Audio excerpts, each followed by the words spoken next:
Hello, everyone, and welcome to today's webinar, GABA receptive microglia selectively sculpt developing inhibitory circuits. I'm Alexis Krause of Leverts, and I'll be your moderator for today's event. Today's educational web seminar is brought to you by Leverts and sponsored by VizGen. To learn more about our sponsor, please visit their website at vizgen.com. We encourage you to participate by submitting as many questions as you want during the presentation. To do so, simply type them into the Ask a Question box and click Send. And we'll answer as many of your questions as we have time for at the end of the presentation. You may also submit any technical issues here as well if you have trouble seeing or hearing the presentation. I'd like to now welcome our speakers for today, Dr. Loic Binan, Klarman Cell Observatory, Broad Institute of Harvard and MIT, and Dr. Emilia Favuzzi, Harvard Medical School and Broad Institute of Harvard and MIT. I will now turn it over to George Emanuel, VizGen co-founder and director of technology and partnerships, to begin our presentation. Welcome, sir.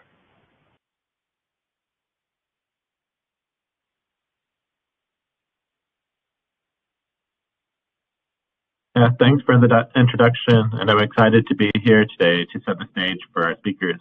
So this is VizGen's first talk in our series that provides a forum for some of our early adopters for VizGen's MERFISH platform to present the research they've been using this platform to enable.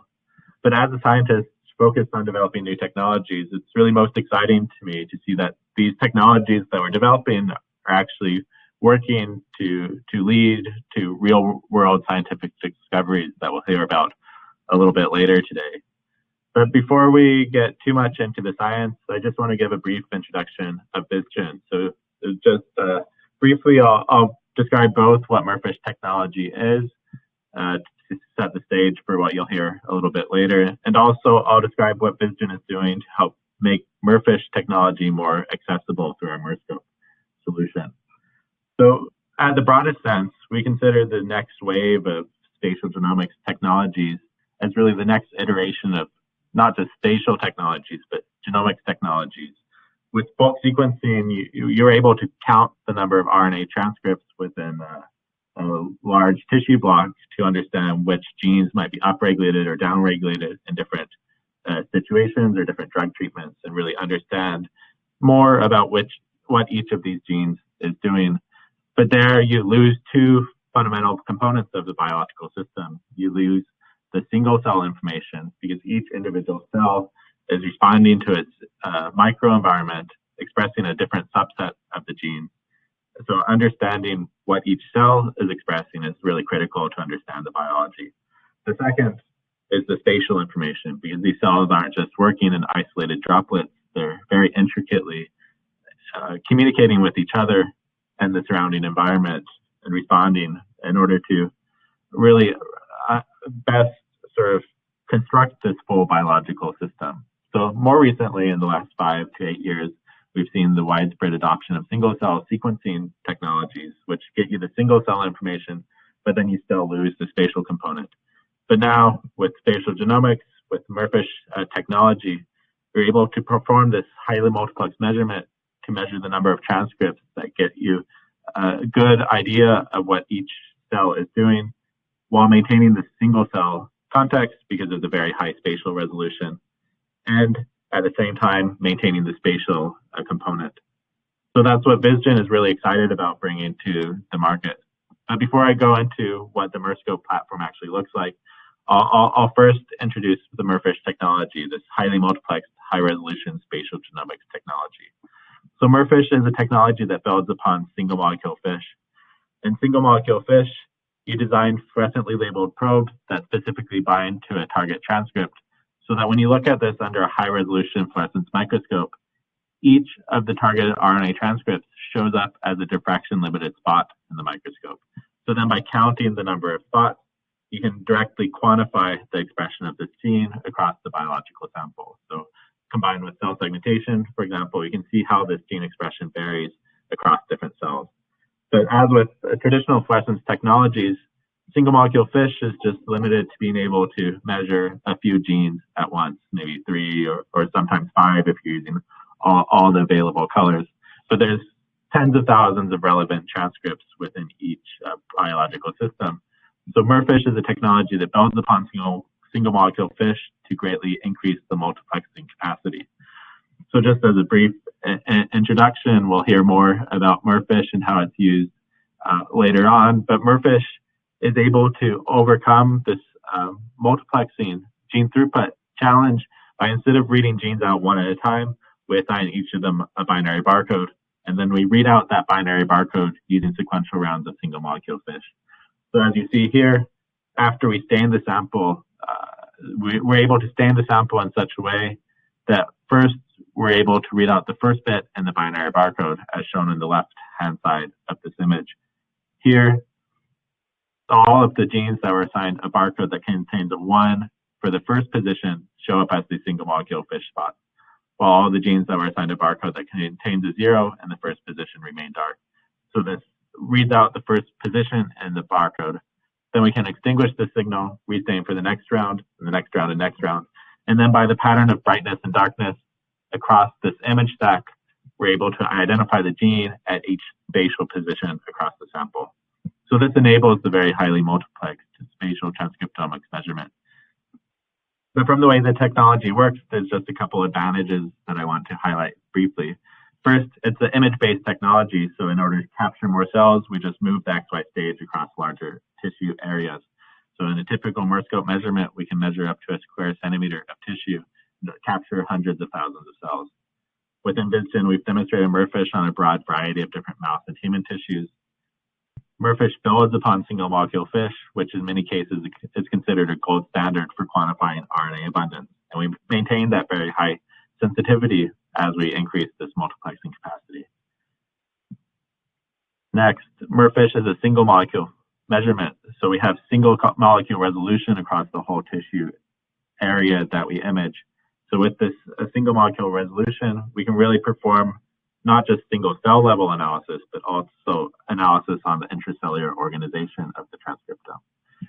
And finally, with this binary encoding scheme, we have custom multiplexing capacity where we can very easily tune the length of the barcode to target hundreds or thousands of different genes. Whereas we'll hear about later, it's even efficient to use MERFISH to very accurately quantify even smaller panels of genes on the order of tens of genes, because this MERFISH encoding scheme provides a lot of error robustness to really guarantee that you're getting the right results out of the MERFISH measurement.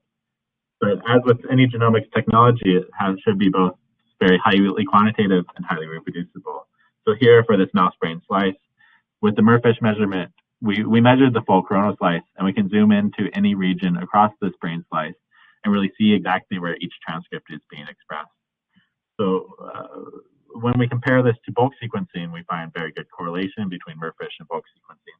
And also when we compare replicate to replicate, we also find very good correlation, even in terms of absolute copy number between replicate measurements.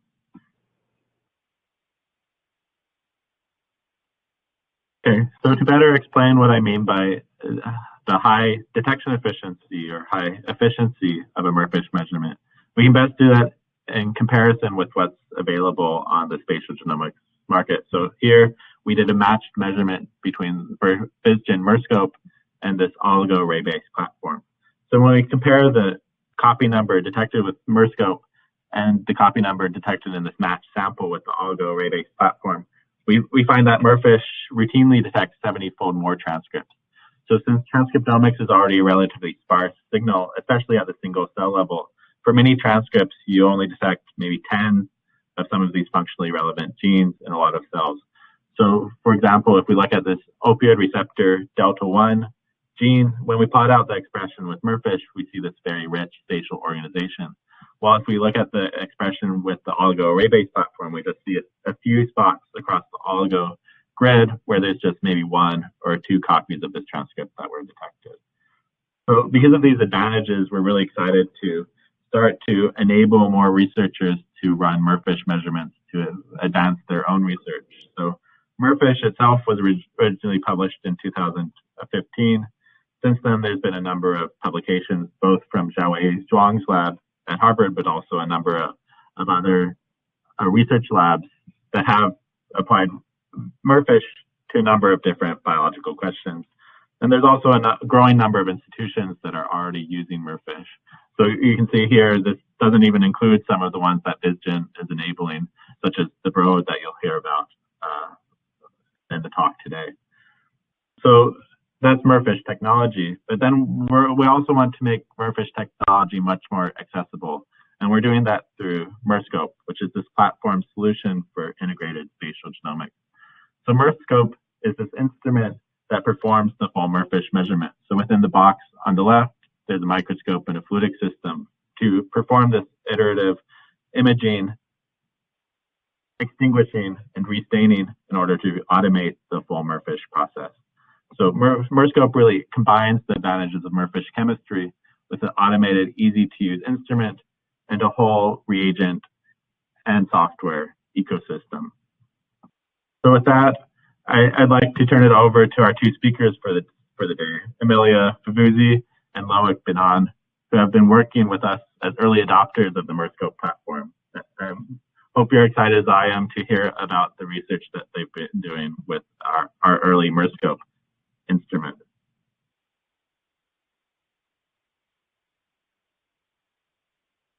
Hello, everyone. Thank you for that introduction. So I'm Emilia Favuzzi, and I'm really thankful for the opportunity to share our work today, and we'll jump right into it. So we know that brain circuits are extremely complex, but also very specific. And so the overarching question we're interested in is, how does this arise during development? For example, imagine you ask these two people to learn a new language. Who will learn it faster and better? Well, likely the kid at the top. And why? Because her brain is at this stage here, where neurons are forming synapses at very high speed. And then this is followed by a period of synapse pruning, where the brain gets rid of all the extra connections. And as a result of that, the remaining wiring is more refined and more efficient. And that's why when a connection is used repeatedly during development, it then becomes permanent.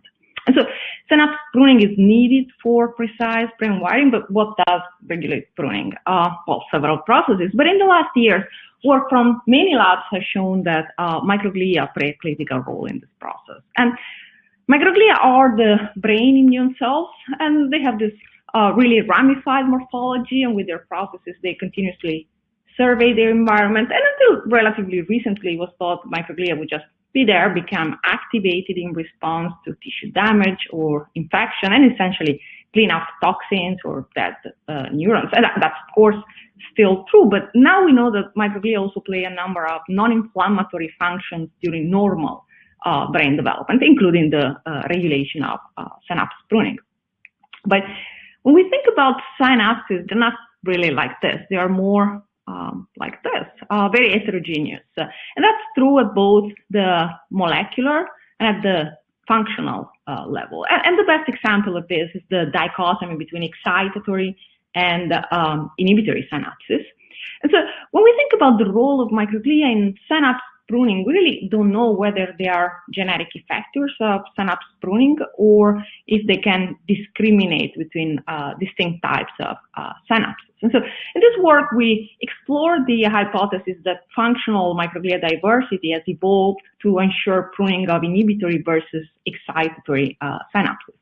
And we can really break this down in three specific questions. So first, do microglia regulate the development of the inhibitory circuits? And if that's the case, then what are the underlying cellular and molecular mechanisms? And third, what happens then at the behavioral level if we disrupt their interaction? And so, like I said, at the beginning, we didn't even know whether microglia would actually regulate the development of the inhibitory circuits. And so we started using a relatively blunt tool. We depleted microglia for the first 2 postnatal weeks in mice using a pharmacological strategy. And as you can see here, this is very efficient. There's virtually no microglia left in the cerebral cortex, and that's true from P4 throughout development until P15, when we then stop our depletion protocol and ask what happened to the cortical circuits. And we focused on two types of inhibitory synapses, those made by somatostatin positive interneurons that target the dendrites of excitatory neurons, and parvalbumin positive synapses that exert strong perisynaptic inhibition. Today I'll focus more on PV synapses. And then for comparison, we also looked at excitatory synapses, and we did that in the mouse somatosensory cortex. So, like I said, we started looking at PV synapses, and we found that they were increased in microglia depleted mice. And this increase could only be detected after the initial assembly of these synapses, so after P12, suggesting a role for microglia in the maturation or refinement of these synapses rather than really in their formation. Then we asked whether the structural increase in synapses was paralleled by a functional increase in PD inhibition. And so for that, we used optogenetics. We expressed channel rhodopsin in PV cells, stimulated them, and recorded from excitatory neurons, and we found a higher response in microglia depleted mice. So in my introduction, I mentioned how extraordinary brain development is. Circuits are plastics and learning is really facilitated, but brain development is also an exceptionally sensitive time window when even subtle insults can cause alterations that will last throughout life. So that's why we asked, so what happens if you let microglia repopulate the brain after P15? Will the synapses catch up? And here you can see that at P30, the depleted brains are essentially indistinguishable from the control, so microglia do repopulate the brain. But when we looked at the synapses, the hyperconnectivity defect was still there, suggesting that depleting microglia during development causes long-lasting defects in inhibitory synapses. Then we also looked at excitatory synapses for comparison, and here we're focusing on thalamic inputs. And consistent with previous work, we found that there were also increase in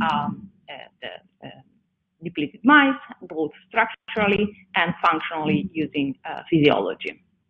So if we go back to our first question, we can now say that if you deplete microglia during development, you'll have an increase in both excitatory and inhibitory synapses, suggesting that indeed microglia are important for the development of the inhibitory circuits. But then now we can ask, is this really due to a direct interaction of microglia with these synapses? And so for that, we labeled PV synapses in red using adeno-associated viruses that express synaptophysin D tomato under the control of a PV-specific enhancer. And we injected these viruses in mice with genetically labeled microglia. And what you can see here is that the processes of microglia really wrapped around these synapses, like in these examples. A subset of these synapses was also encapsulated within microglia and colocalized with microglia lysosomes, suggestive of engulfment. But perhaps even more interestingly, we found that these contacts were developmentally regulated. So there was an increase between P12 and P15, and the highest number at P15, P17, and then they decreased again at P30. But of course, this is just a screenshot. Now we can ask, how do these contacts last, or how long, and what happens when synapse is contacted? And so to answer these questions, we used the same labeling tools that I just described and did in vivo two-photon imaging of microglia PV synapse interactions in layer 4 of the somatosensory cortex, and we did that at the peak contact period, P15-17. And what you can see here is a microglia that over a period of 30 minutes really contacts the majority of the PV synapses around. So first on the left, then at the bottom, and so on, top. And when we do this for several cells and several animals, we can really get an idea of what happens on average. And the first thing that we noticed was a bimodal behavior of microglia. So there was a first group of cells that almost avoided PV synapses or contacted very few of them, and then a second group of cells that contacted the majority of PV synapses, around up to 60–70% of them. And we also found that within the population that contacted less PV synapses, the interactions that did occur had a significantly shorter duration as compared to the interactions within the population that was more actively engaged with PV synapses. So then we asked, so what signal these different interactions. And so for that, we mined published transcriptional data to identify ligand-receptor pairs that were selectively expressed in inhibitory neurons, but not excitatory neurons, and microglia during development. And among the top candidates, there was this GABA-GABA-B receptor pair. And actually, this is a strong precedent. In addition to its role as a neurotransmitter, GABA acts as a paracrine signal to regulate several developmental processes like progenitor proliferation, neuronal migration, synapse formation. And most of these functions are actually mediated through GABA-B receptors. On the other side, previous work in the adult had shown that a subset of microglia express GABA-B receptors, and they actually respond to GABA, for instance, by changing their motility. And so the first thing that we did was to confirm that at P15 in the somatosensory cortex, around 20 to 30% of microglia expressed both GABA-B receptor subunits. And we also found that the PV synapses were preferentially contacted by these GABA-receptive microglia, whereas the opposite was true for excitatory synapses. They were preferentially contacted by microglia that did not express GABA-B receptors. So then we removed GABA-B receptors from microglia using two distinct Cree driver lines, and what we found was that the knockout microglia contacted significantly fewer PV synapses. But when we looked at the excitatory ones, we found that the proportion of excitatory synapses contacted by GABA-B knockout microglia was unchanged. So then we went back to our in vivo two-photon imaging experiments and repeated these experiments in the knockout. And this is the control that I show you with the bimodal distribution that I showed you earlier. And when we repeated it in the knockout, we found that these interactions were no longer bimodal and actually more closely resemble those that interact less with PV synapses. So we thought, well, it really looks like these GABA-receptive microglia might be dedicated to remodel inhibitory synapses. But then if that's the case, then these knockout mice should have connectivity defects that are somehow similar to what we found when we completely depleted microglia, right? And what we found was quite remarkable. So again, we looked at PV synapses in GABA-B knockout mice, and we found that they were increased in the knockout, both structurally and functionally using physiology. So what this means is that removing GABA-B receptors from microglia phenocopies that effect on inhibitory synapses that we had seen when we had completely depleted microglia. But then we looked at excitatory synapses, and here we found no effect. And so what this means is that removing GABA-B receptors from microglia also decouples that effect on inhibitory versus excitatory synapses that we had seen in the microglia depleted mice. And so then we went on and looked for the molecular mechanisms downstream of GABA-B receptors in microglia. And for that, we isolated microglia from the somatosensory cortex, P15, control, and GABA-B knockout mice, and we did single-cell RNA sequencing. And the first thing that we did was to integrate control and knockout mice and knockout cells, and you can see here that they align pretty well. These cells segregate in 8 mixed clusters, and of course, I won't have time to describe these clusters in the details, but an important message here is that removing GABA-B receptors from microglia doesn't fundamentally alter the range of microglial states that can be observed in the knockout.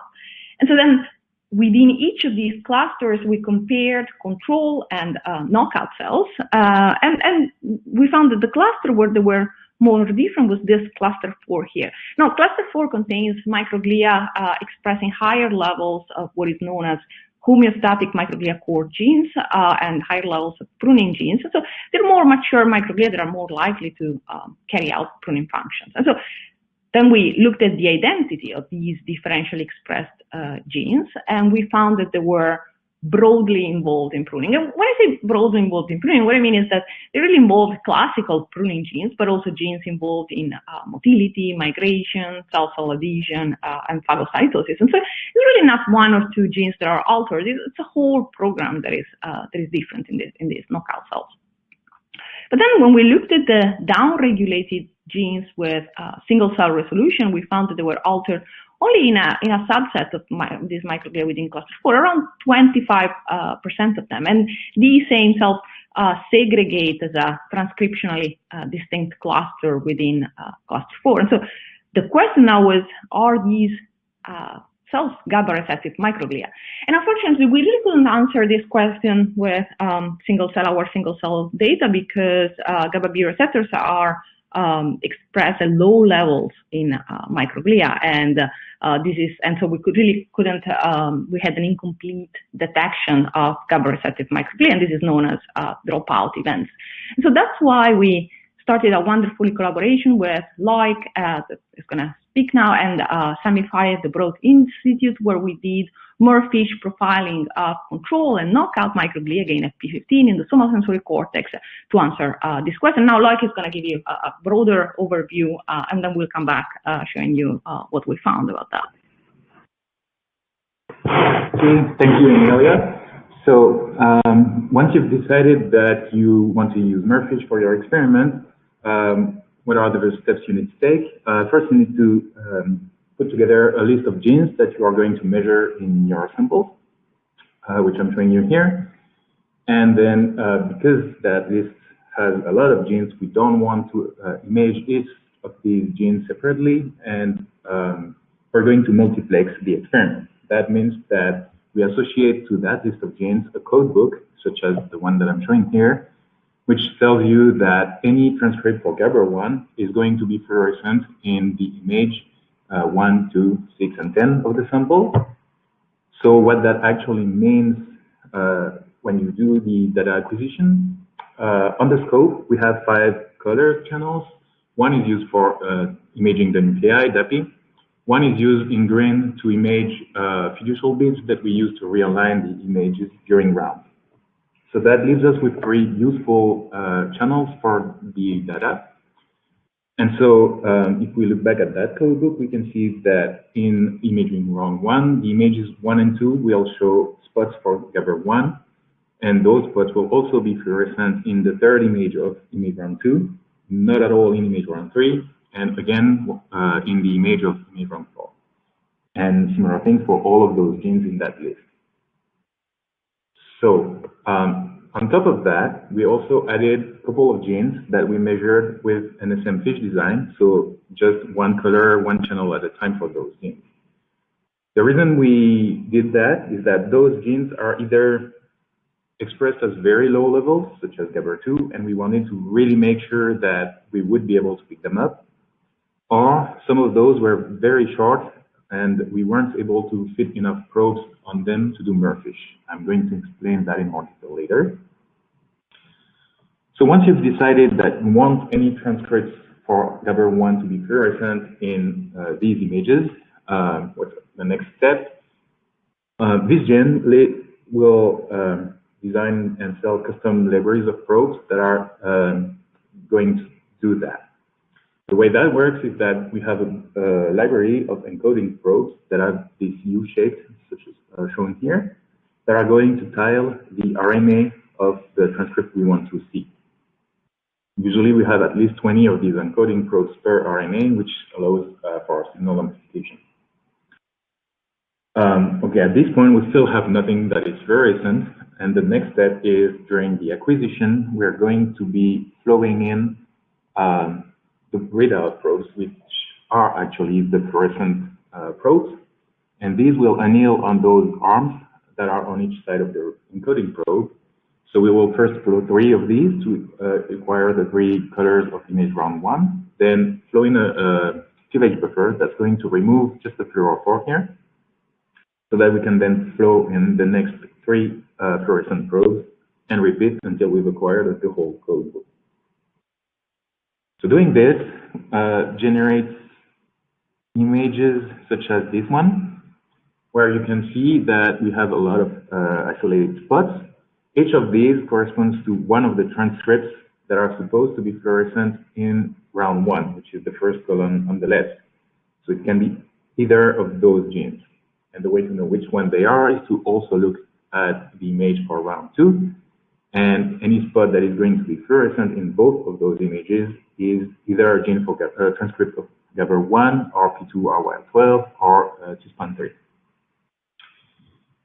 And when you go through all 10 images, that's how you can decode this multiplex experiment and know which of these spots correspond to a transcript of each of those genes. And to decode this, we use a software also provided by Vizgen that is called Merlin.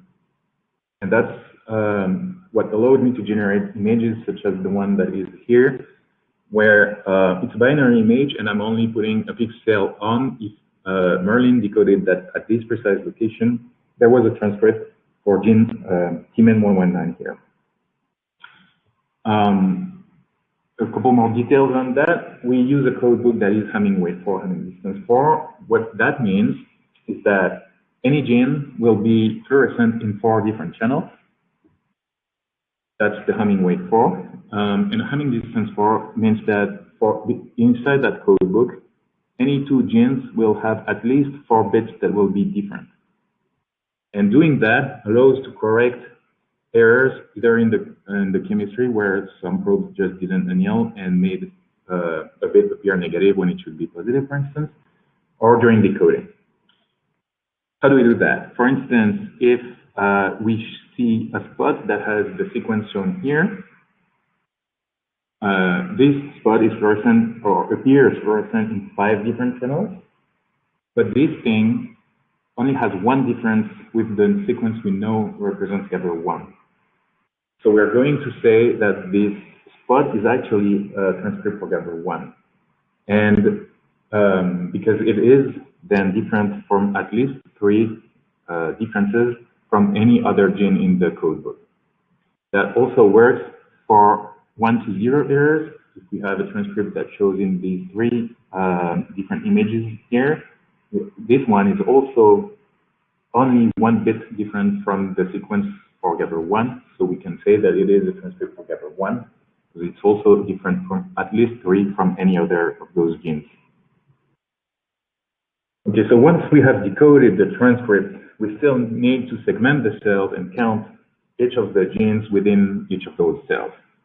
And here, I chose to use what we know of the biology of our samples. We know we're only interested in microglia, which means that the cells we're segmenting are isolated in that brain and that they express very specific genes. So to segment those cells, we use the decoded images for transcripts of the genes TMEN119 and SCRLs that are specific to these microglia. And I dilated those spots to make them bigger, which also makes dense areas merge together into a bigger object. And then I was able to remove small objects from this image, so any isolated spot here was removed, and only the dense areas stayed and gave us the shape of those cells. And once that was done, I only had to count the transcript for every gene in the library that we were measuring inside those cells. There is one other technical detail. We also need to segment the cells in Z. That is very important here because we are interested in the levels of expression of GABA receptors in the microglia. And most likely the cells that are neighboring those microglia are neurons which express high levels of this receptor. So what you're looking at here are the counts for 2 cells, 2 microglia. And we're looking at the counts in each of the Z's that this cell is found in. So on the left, you can see that we have very low counts for microglia-specific genes in the Z0 to 4 or to 3.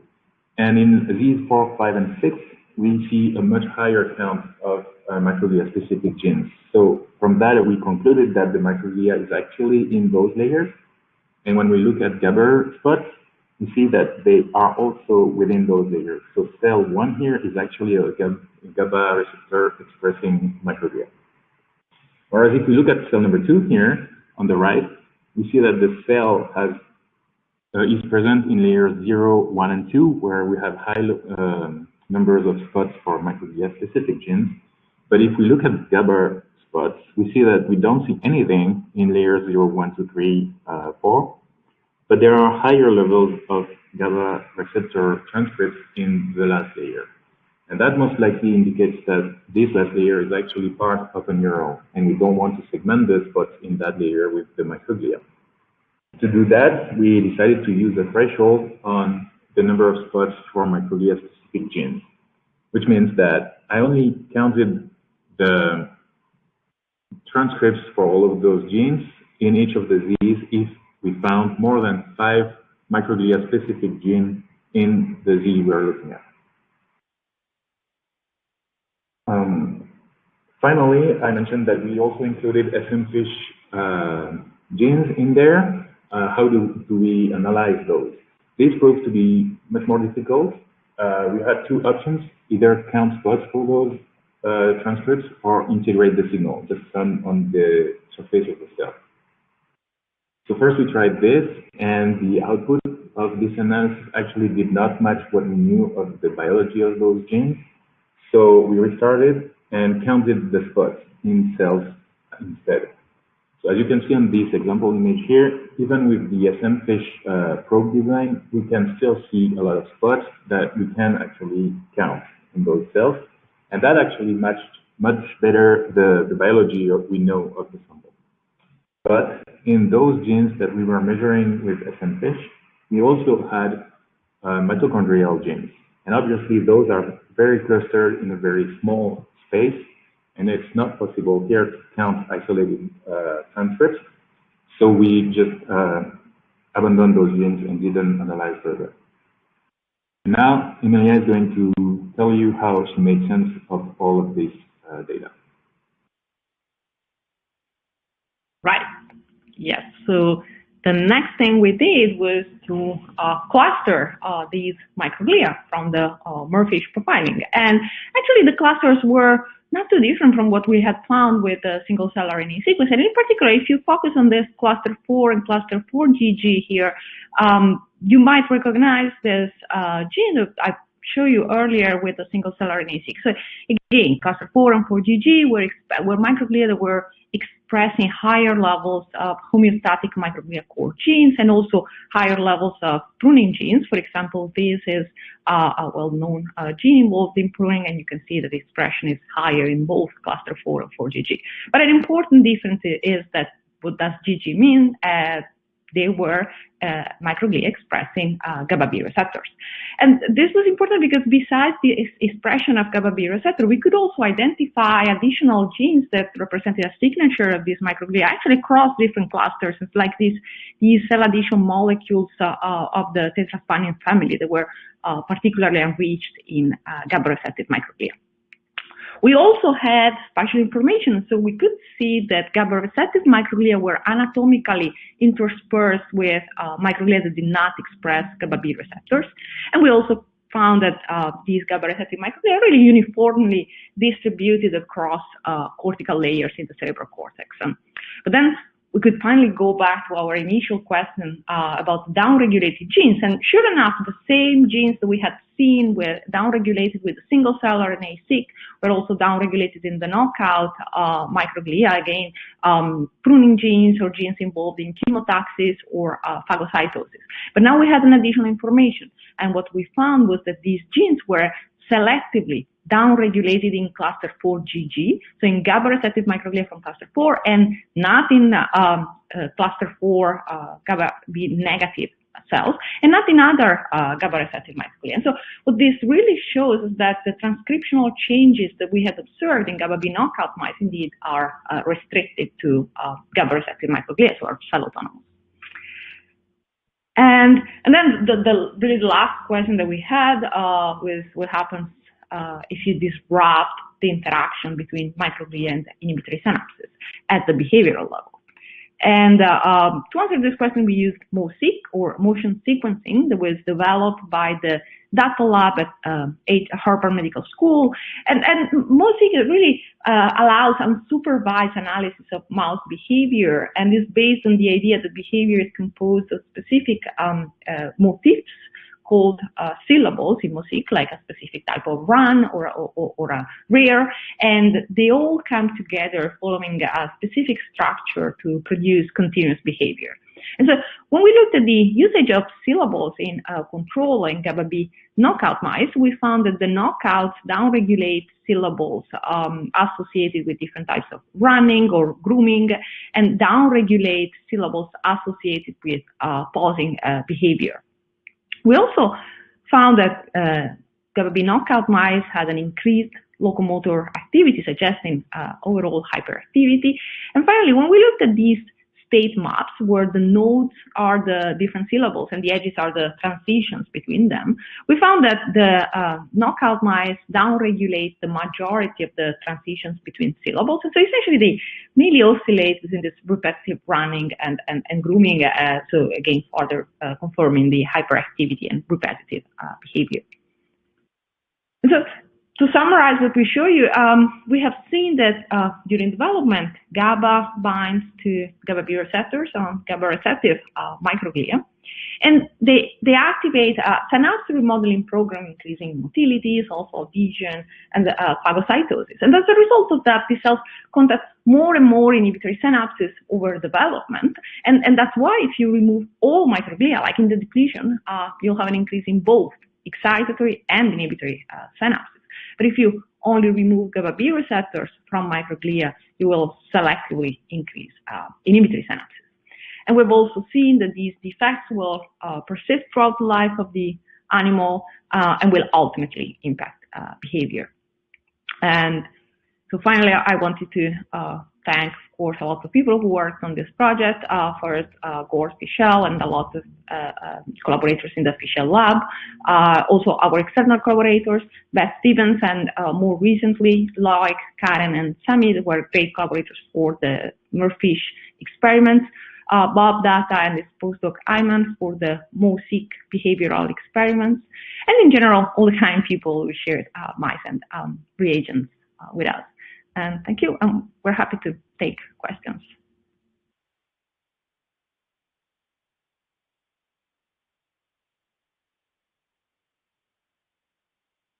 Thank you, Dr. Favuzzi, excuse me, Dr. Favuzzi and Dr. Binan for that informative presentation.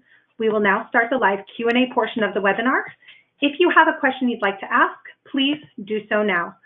Just click on the Ask a Question box located on the far left of your screen. We'll answer as many of your questions as we have time for. So let's get started.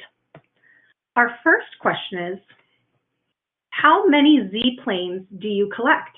And what is the thickness of the tissue used? Hey, thank you for the question. We collect 7 Z-planes. The tissue is 10 micron thick. And so we collect the planes starting from the level of the glass, and those planes are spaced by 1.5 micrometer. When occasionally a spot shows the same identity in 2 consecutive Z-planes, those spots are filtered during analysis to count the transcript only once. Great, thank you so much, Dr. Binan. Now, moving on to our next question. How many genes did you probe for with the MERFISH?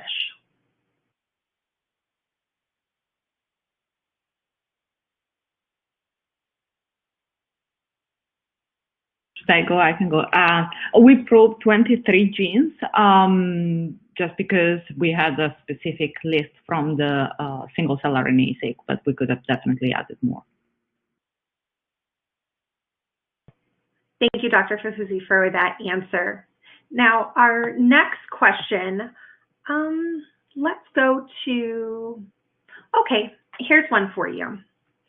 This audience member says, great presentation.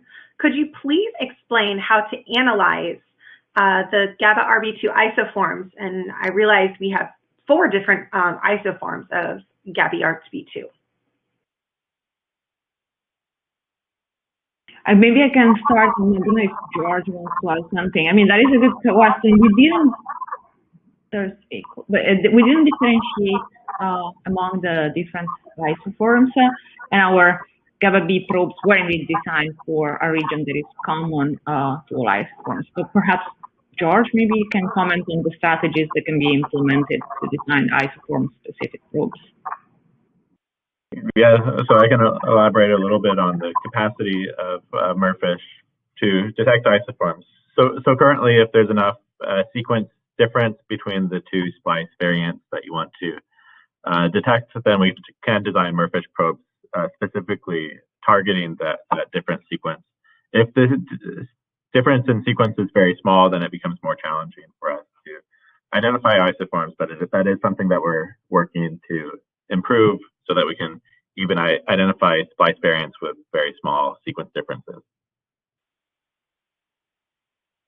Thank you both for that answer. And our next question. In the brain tissue, it is hard to separate the neurons and astrocytes because these cells have long axon and dendrites. So you mentioned that you can use this technique for single cell analysis. How could you recognize the single cells from those complicated cells?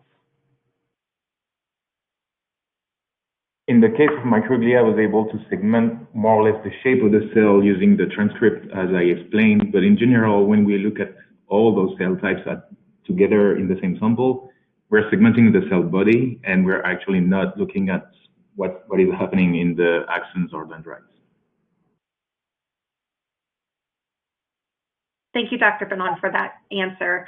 Our next question. Can you explain the sample preparation set for MERFISH? Yes. So, well, the first step is to slice tissue and put it on the cover slip. By the way, this is also doable with cells from a cell line that you can just plate on the cover slip. Then, essentially, it's a very basic cell fixation, cell permeabilization, and then you incubate with a library of encoding probes. So those are the non-fluorescent probes that I'm showing here on this schematic. And then to improve the noise to signal ratio, signal to noise ratio, we clear the tissue. So one thing that I'm not showing here is that on top of those probes, there is a poly-T capture probe that will cross-link the RNA to a hydrogel in which we're embedding the tissue, which then allows us to remove proteins and lipids to make the images cleaner. And once all that is done, the cover slip is inserted in a microfluidic chamber, and the fluorescent probes are flowed in 3 at a time. And then during the imaging, once 3 probes are from one imaging round are imaged, we cleave and remove the fluorophore that is shown here. Hopefully that answered the question. Great, thank you so much. Our next question. Did you see any effect at specific inhibitory synapses after deleting GABA B receptors from the microglia? Yeah, and I'm seeing the rest of the question about SST synapses. I think that is an excellent question. We did look at different subtypes, and the whole scenario is particularly interesting because the effect is not specific for PV synapses. We do see a similar effect on SST synapses as well.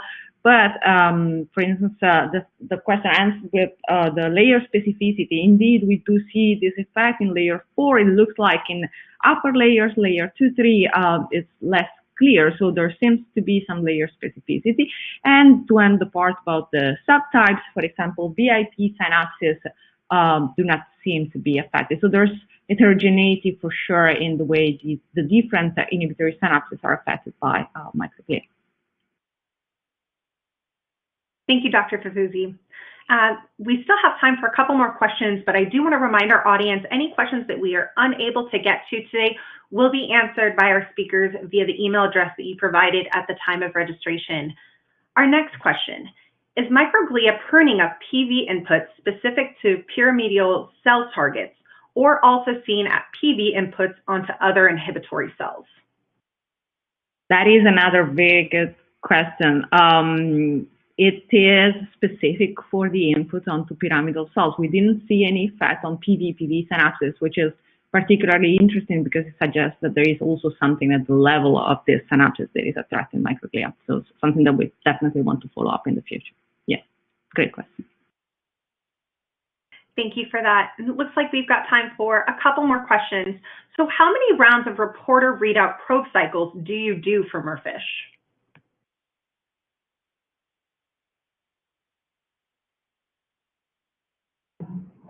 One of the most standard setups in terms of the simplest code book we can use has 18 bits, which we image in 6 imaging rounds with 3 bits per round.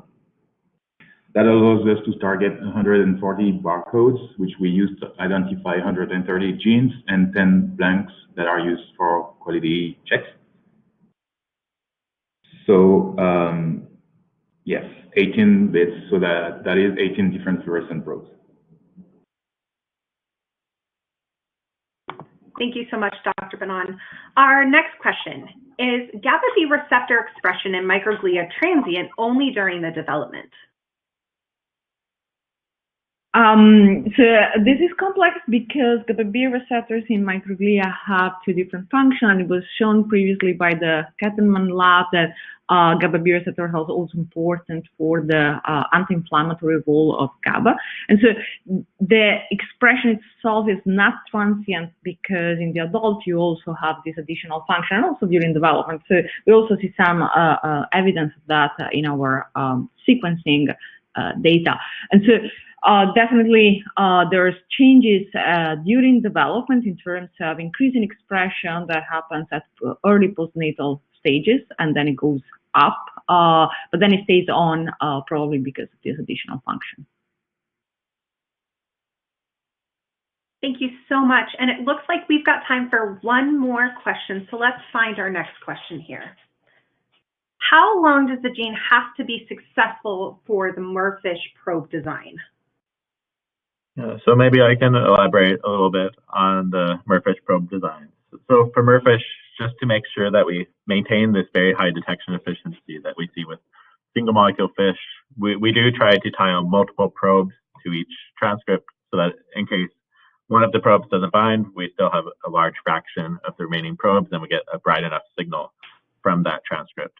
So we typically aim for at least 30 target regions. So, and then that with the length, considering the length of the target regions, that brings the minimum length of a gene to around 700 to 1,000 nucleotides. So we are able to design probes for shorter genes, but it's just at the risk of having a lower detection efficiency for that gene. Thank you, George, for that answer. I'm so glad that you could join us for the Q&A as well. We want to thank all of our speakers today, Dr. Binan, Dr. Favuzzi, and George Emanuel from BizGen for their important research. We would also like to thank the audience for joining us today and they're submitting all of their amazing questions. Any questions, again, that we didn't have time for will be answered by our speakers via the contact information that you provided at the time of registration. This webinar will be on demand. Labyrinth will alert you via email when it's available for replay. We encourage you to share that email with your colleagues who may have missed today's live event. That's all for now. Thank you for joining us, and we hope to see you again soon. Bye-bye, everyone.